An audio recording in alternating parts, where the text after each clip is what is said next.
വയനാട്ടിൽ 5 അംഗ സംഘം സഞ്ചരിച്ചിരുന്ന കാറ് നിയന്ത്രണം വിട്ട് മറിഞ്ഞ് യുവാവ് മരിച്ചു. കുളകപ്പാറ പുളിക്കൽ ഷെരീഫിന്റെ മകൻ ആദിൽ ഷാ ആണ് മരിച്ചത്. കാളിദാസൻ ദേവദത്തം ആ വാർത്തയോട് വിവരങ്ങൾ വെച്ചിരുന്നു. കാളിദാസൻ, എങ്ങോട്ടേക്കാണ് ഈ വാഹനം മറിഞ്ഞത്? വാഹനത്തിലുണ്ടായിരുന്ന ബാക്കിയുള്ളവരുടെ ആരോഗ്യനില എങ്ങനെയാണ്?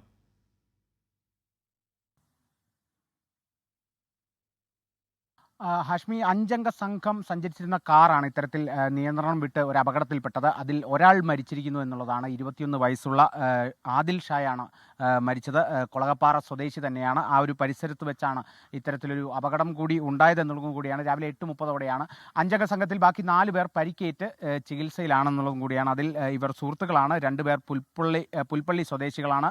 പുൽപ്പള്ളി സ്വദേശികളായ അമൽ, ബേസിൽ, പിന്നെ ഒരാൾ മേപ്പാടി സ്വദേശിയാണ്. മേപ്പാടി സ്വദേശി ആസിഫ്, ഒരാൾ നൂൽപ്പുഴ സ്വദേശിയാണ് ആദർശ്. ഇവർക്കാണ് പരിക്കേറ്റ് ആശുപത്രിയിലുള്ളത്. അതിൽ ഒരാൾ മരിച്ചിരിക്കുന്നു. ആദിൽ ഷായാണ് മരിച്ചത്. ഇവരെ ബത്തേരിയിലെ സ്വകാര്യ ആശുപത്രിയിൽ പരിക്കേറ്റവരെ പ്രവേശിപ്പിച്ചിട്ടുണ്ട്. അതോടൊപ്പം തന്നെ മറ്റ് നടപടികളുമൊക്കെ തന്നെ അവിടെ പൂർത്തീകരിക്കുകയാണ്. ബത്തേരി ഭാഗത്ത് നിന്ന് പോവുകയായിരുന്ന കാറാണ്. അത് പെട്ടെന്ന് നിയന്ത്രണം വിട്ട് വൈദ്യുതി പോസ്റ്റ് തകർത്ത് പാതയോരത്തെ വർക്ക്ഷോപ്പിലേക്ക് ഇടിച്ചു മറിയുകയായിരുന്നു.